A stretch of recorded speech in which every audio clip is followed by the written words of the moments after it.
story you're about to hear is true. The names have been changed to protect the innocent. Dragnet.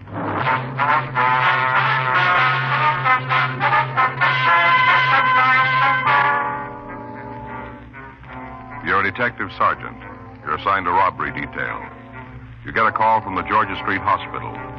A woman has been brought in to receive emergency treatment. She says she was kidnapped and robbed. Your job? Investigate.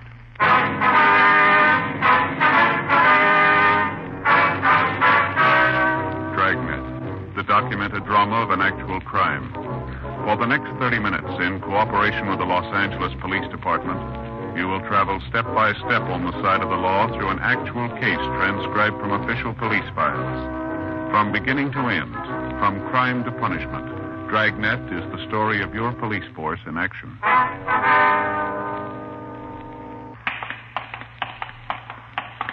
It was Wednesday, February 4th.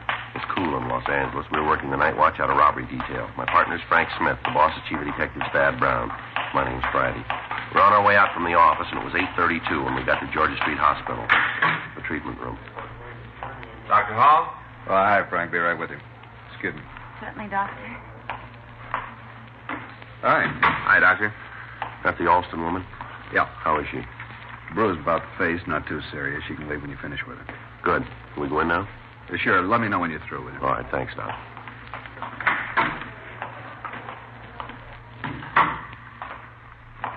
Miss Alston? Yes? We're police officers. This is Frank Smith. My name's Friday. How do you do? I do, ma'am.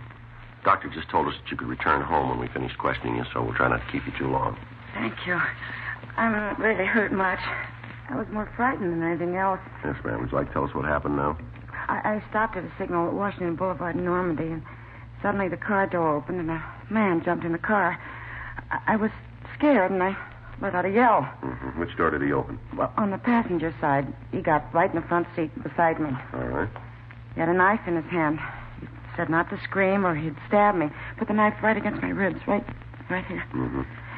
Then he said to drive straight ahead. I did. We went a couple of blocks, I guess it was, and then he said to stop the car. When I pulled over the curb, another man got in the car, in the back seat. Mm-hmm. The one with the knife told me to get in the back seat. And when I did, he gave the knife to the other man.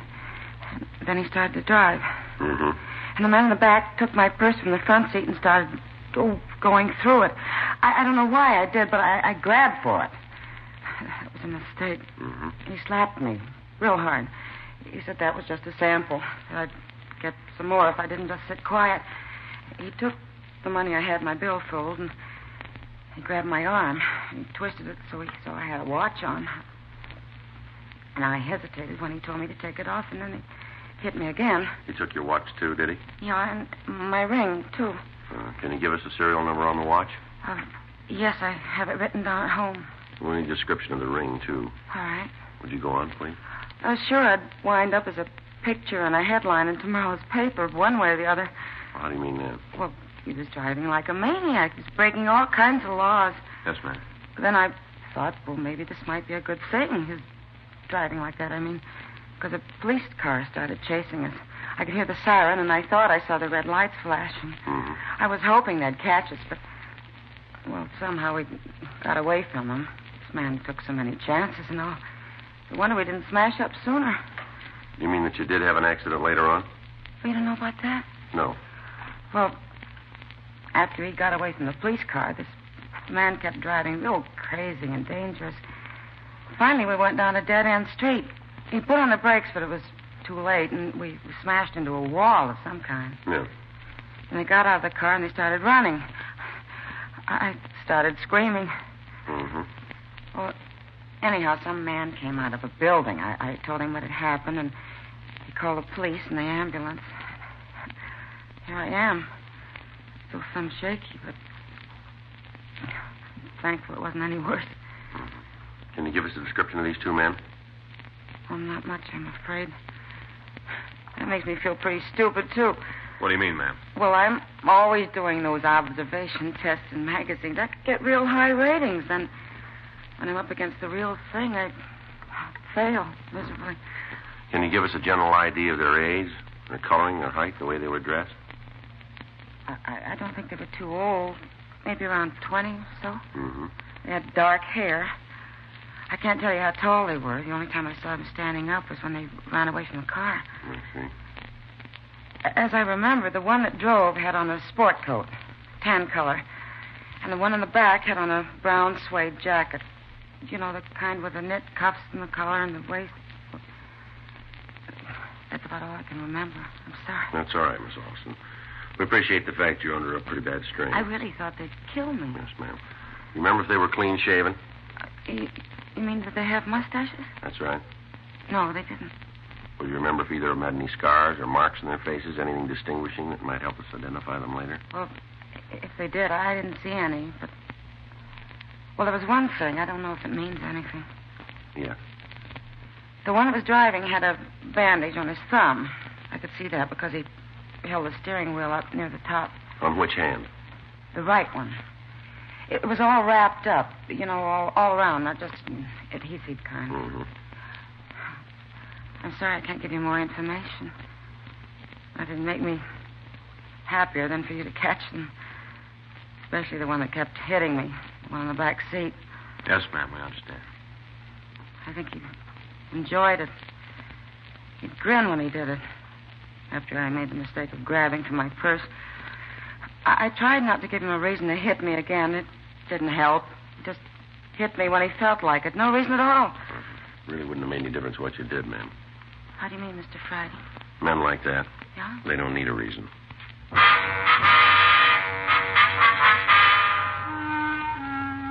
We continued to question Gwen Alston, but she could add nothing further that would aid us in identifying the suspects. She did give us a description of the ring. She said she would call and give us the serial number of her watch. She couldn't tell us anything about the knife used to intimidate her other than the fact that it had a blade about 6 inches long. We asked her to come down to the city hall and check the mug books. Dr. Hall released the victim, and she returned home in the company of her brother. The radio unit that had answered the call had gotten out a local broadcast on the two suspects. They impounded the victim's car, and it had been moved to the official police garage. 9:37 p.m.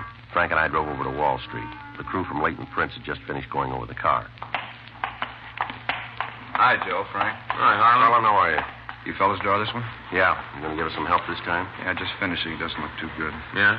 Got a couple of partials, nothing real clean. Well, what we got from the victim, it looks like we got our work cut out for us on this. What do you mean, Joe? Well, all she could give us in the way of a description would fit any number of guys. I see. Well, we got something out of the back seat that might be of some use to you. What's that, Harlan? I got it right here in an envelope. There you are, Joe. What's this? Well, that aluminum container has some corneal lenses in it.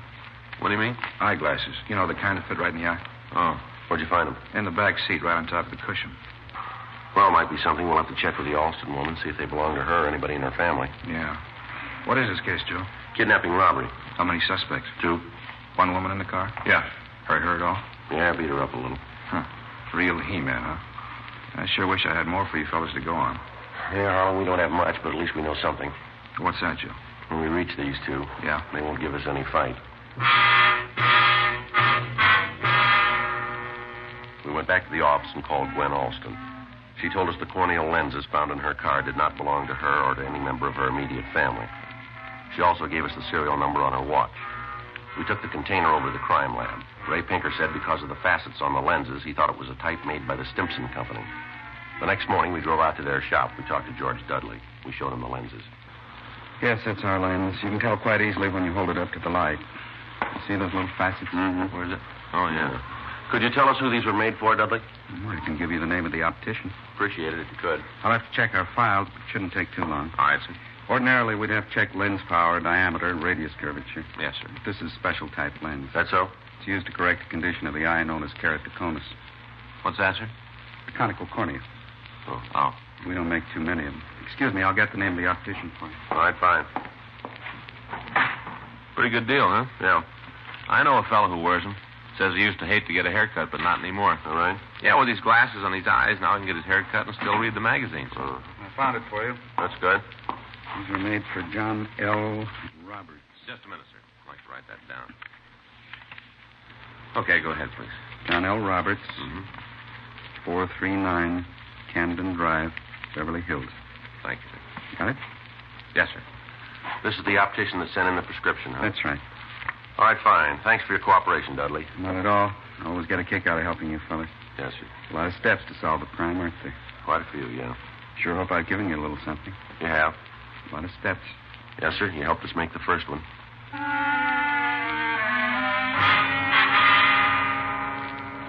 We drove out to Beverly Hills and we talked to John L. Roberts. He checked the prescription number against his files and gave us the name and address of a Robert Brierton as the man he had fitted with the corneal lenses.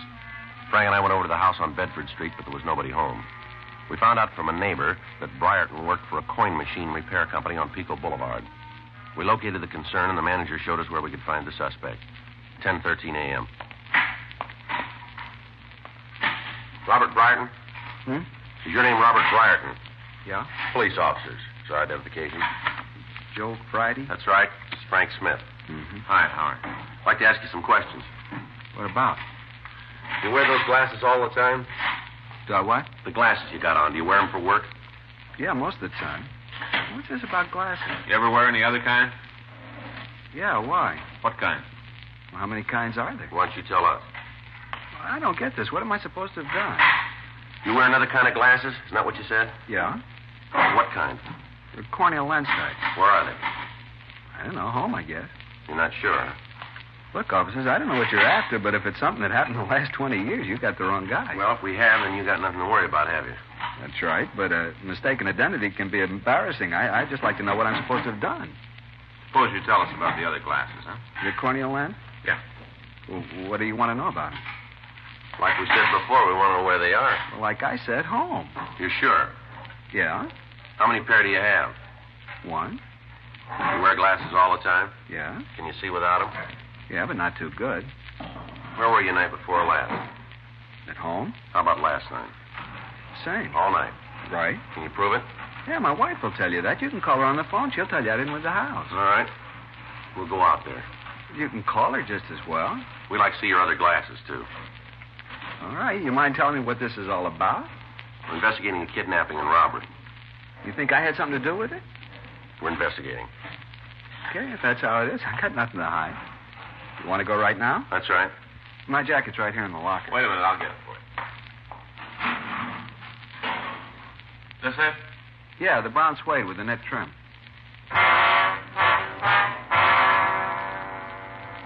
We took Robert Brierton with us, and we drove out to his home. On the way, he continued to deny any knowledge of the crime.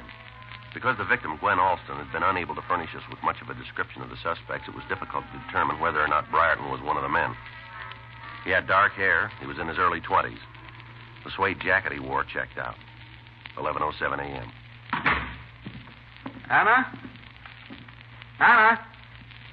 Guess you didn't hear. It's all right. We'll wait for her. Now, I've been trying to make up my mind whether I should be mad or not.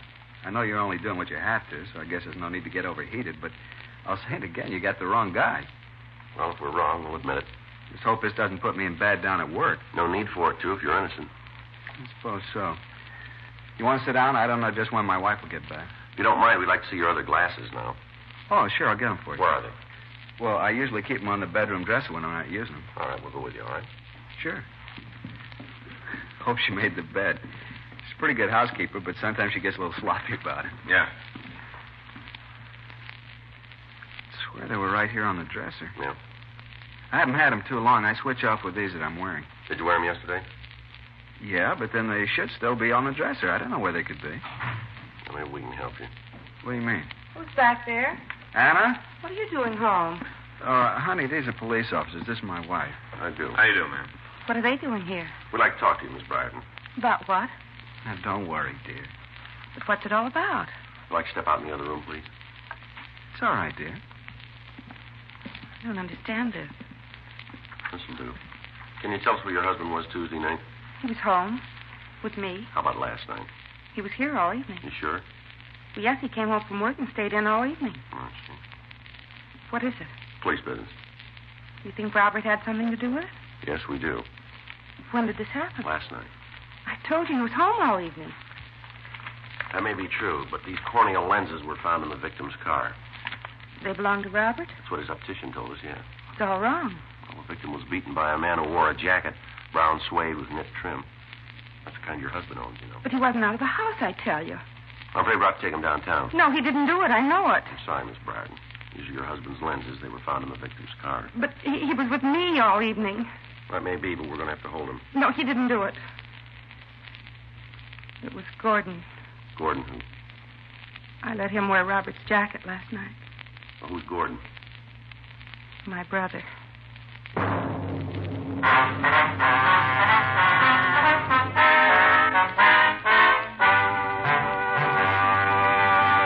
You are listening to Dragnet, the authentic story of your police force in action.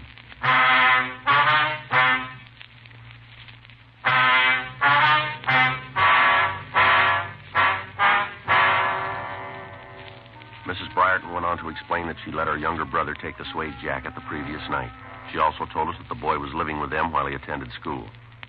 After questioning her further, we learned that Gordon Hennig had been in trouble with the police before. We called the office and asked Jack Crowley to check the name and description through R&I. We also asked that if he came up with a record, he'd have Harlan Stahl compare Henig's fingerprints with the partials found in the victim's car. Frank and I got the address of the school that the boy was attending, and we drove over to see him. We waited in a small office while the school authorities located him. Well, Miss Alston was right about what she told us. What do you mean? Well, she said she couldn't give us a very accurate description. Yeah. She said the ages might be around 20 or so. Mm-hmm. Not many high school students look 20, not even seniors. Yeah, that's true, but according to what the Briertons told us, this could be the boy. Yeah, that's right. Come in. Come on in, son. Close the door.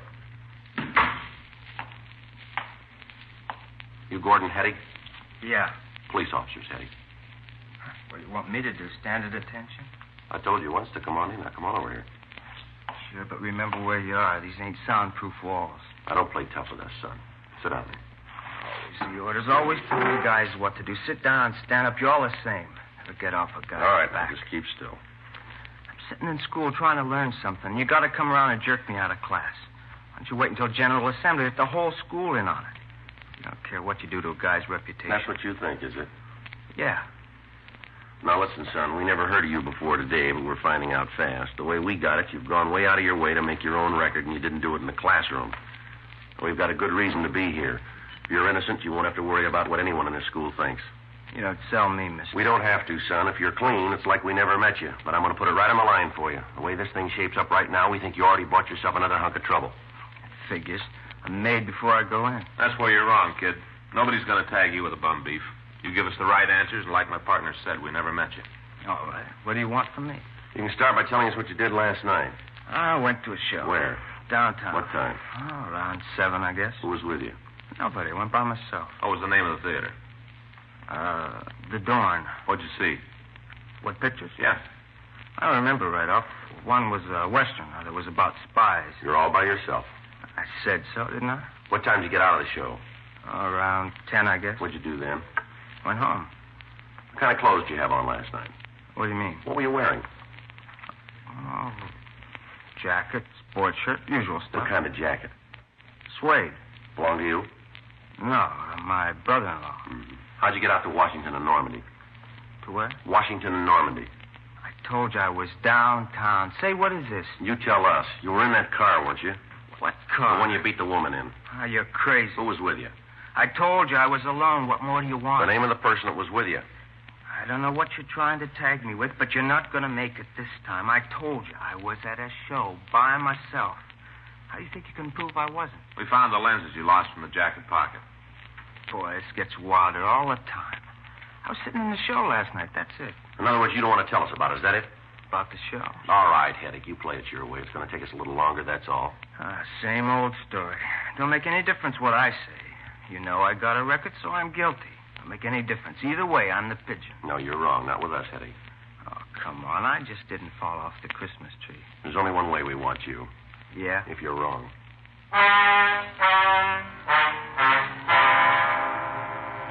We took Gordon Heddick to the city hall for further questioning. We called Gwen Alston and asked her to come down and see if she could identify the suspect. Harlan Stahl said the suspect's fingerprints matched the partials found in the car, but there weren't enough points to build a case on. 2:47 p.m. Frank and I had the suspect brought to the squad room. Why don't you give up? I ain't going to cop out to something I didn't do. We don't expect you to, but we still want to know how a container with your brother-in-law's lenses could be found in the back seat of a victim's car. Now, they were in his jacket, and you wore that jacket. Isn't that right? Don't ask me. I was at the show. Yeah, so you said. Another thing, you guys better treat me pretty good while I'm in here. Yeah? Sure. I'm a kid. Don't forget it. Yeah, that's the way it reads on the books. For my money, that's as far as it goes. I told you once we can put you in the back seat of that car. I get it. Robbery Friday. Right. Send her down, will you? Right away. Thank you. I'm going to tag the business office. I'll be right back. Okay, John. Miss Alston? Hello, Sergeant Friday. I got down as soon as I could. All right, fine. Have you got the man here? Well, we'd like you to tell us. We'll go down the hall here. Well, what do I have to do? Just look into this room. Tell me if you see the man that beat you up. Will I have to face him? No. We'll go around here. You can look through the door. Come on. All right. All right, here. Now, do you see him? Well, what about it? Yes. That's him there.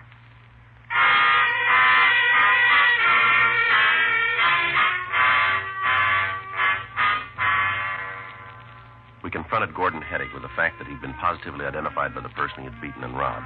He still refused to admit any knowledge of the crime. We booked him on Section 700 Sub-M, robbery. A check was made of the FI cards in an attempt to identify the person who'd been with Heddick the night before. We called Newton, University, and 77th Street divisions. When we checked with Central, a clerk went through the files and found that the suspect had been stopped at 9th and Main Streets at 10 p.m. the previous night. Frank and I went over to the 1st Street station. Is the FI card you wanted, Sergeant? Thank you. Mm-hmm.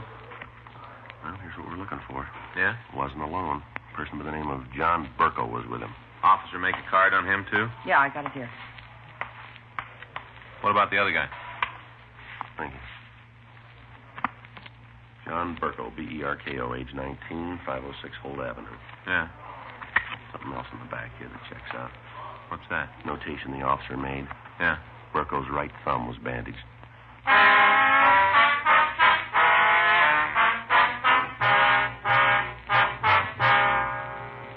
We went back to the office and ran the name John Burko through R&I.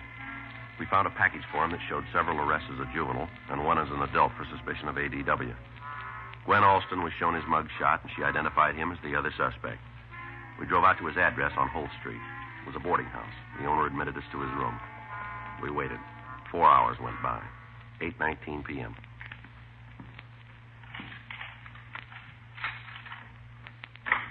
All right, Burko, hold it right there. What? Police officers, get your hands over your head. Come on, move. Sure. Over the door. Come on. Hands up on the door. All right, now hold it right there. All right. Okay.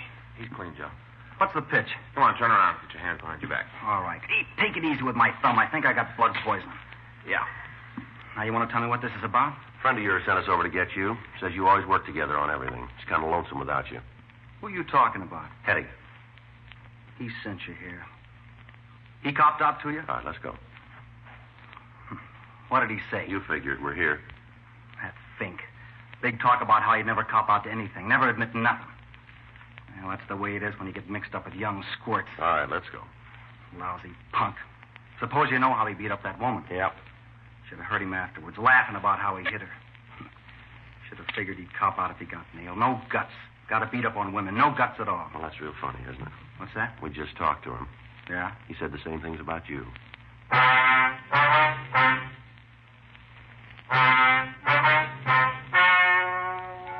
The story you have just heard is true. The names were changed to protect the innocent. On June 9th, trial was held in Department 97, Superior Court of the State of California, in and for the County of Los Angeles.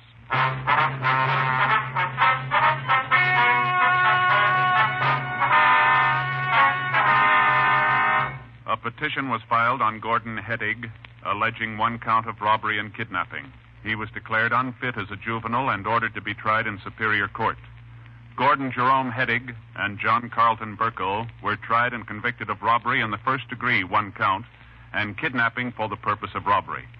Robbery in the first degree is punishable by imprisonment for a period of not less than 5 years. Kidnapping for the purpose of robbery with bodily harm is punishable by imprisonment in the state penitentiary for life without possibility of parole. Dragnet, The story of your police force in action is a presentation of the United States Armed Forces Radio Service.